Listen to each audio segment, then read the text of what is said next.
For real. I mean, who I truly am. This suggests a genetic link, discrimination and trauma. What is reality on the ground? I know that's a little bit dramatic, but that's really the reality of it. Now onto my favorite topic.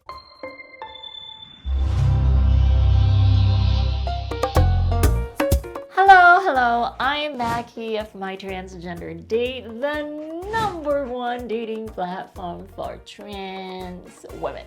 Before anything else, make sure that you have already subscribed to our channel and hit the notification bell. So, today's topic, I'll be diving into the science behind transgender people and what it means to be trans. FYI, I'm not here to attack or discredit anyone's feelings, so if you do have more information about these things, feel free to share your ideas and thoughts in the comment section below. I'd love to learn from you.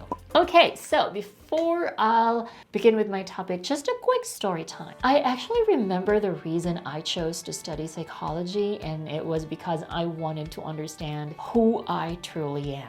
At that time, I felt a need to know that there is a scientific basis for why I am different. And guess what? I learned about being transgender in my social psychology class. And prior to college, I really don't know that I am a trans woman. So anyway, let's get started with the topic. Let's begin with genetics. Now, determining whether someone is male or female can be complex. I know people would probably argue that it's simple, it's based on the genitals. However, many people don't fit nearly into these categories, and that includes transgender people. Transgender genetics research has been ongoing since the 90s. Based on those studies, gender identity is influenced more by genetics than by the environment. So, if you are transgender, chances are you'll have a family member or relatives who identify or identified as trans, which I agree, and that's completely true for me. I have one trans cousin, and I also have 2 other gay cousins and lesbian. So, I'm a living proof.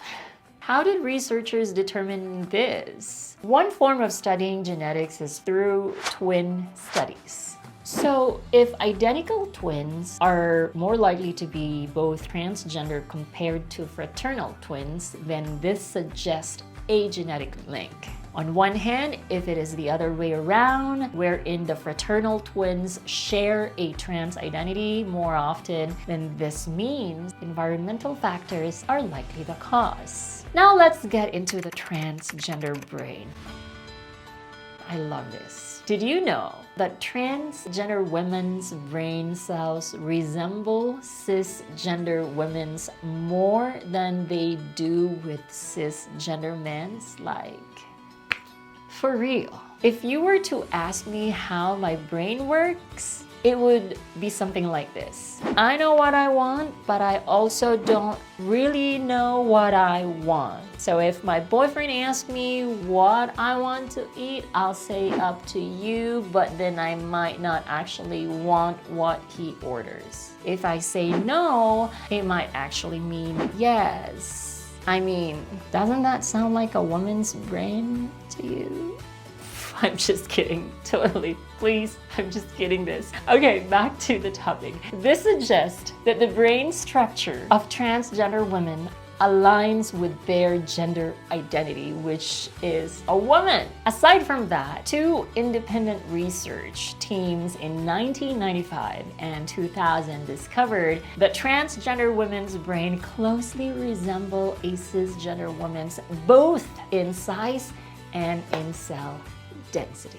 Now onto my favorite topic, the psychology behind transgenderism. Okay, drum rolls.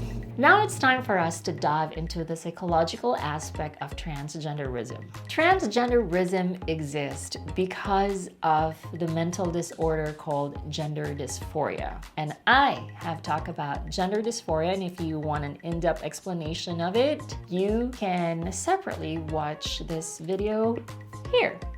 And also, I will be putting the link to that video in the description box so you can check it out later. Okay, to summarize, gender dysphoria is when a person's gender at birth does not match with the gender they identify with. Of course, it's much easier to determine whether someone is transgender because of gender dysphoria than to find genetic reasoning for them being trans. Now, gender dysphoria can manifest at different intensities for different people. And so that is why there are trans people who go through gender reassignment surgery to feel more comfortable, while others don't want to undergo surgery at all. There are actually also trans women or trans people who undergo hormone replacement therapy. Now, why is transgender science important?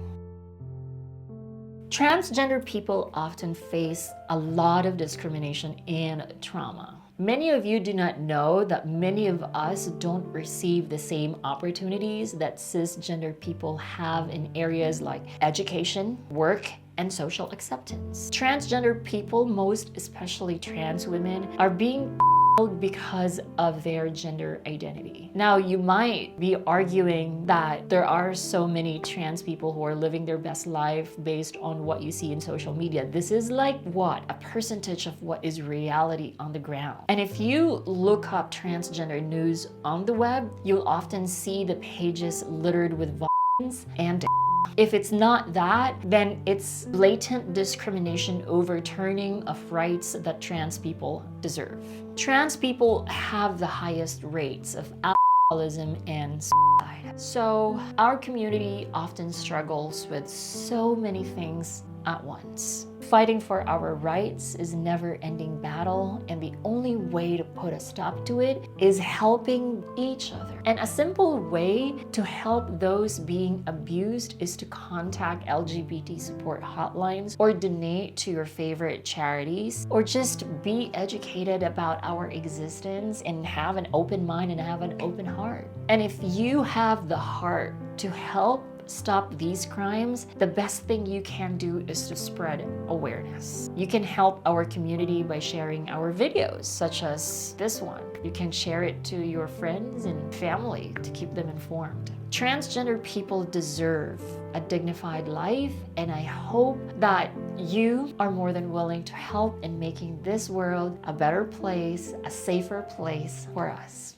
I know that's a little bit dramatic, but that's really the reality of it. So I hope that you like this video, and if you do, please don't forget to give me a thumbs up. Your support for our channel makes a difference in amplifying trans voices and trans stories. So until next time, and don't forget that love knows no gender. See you in the next video.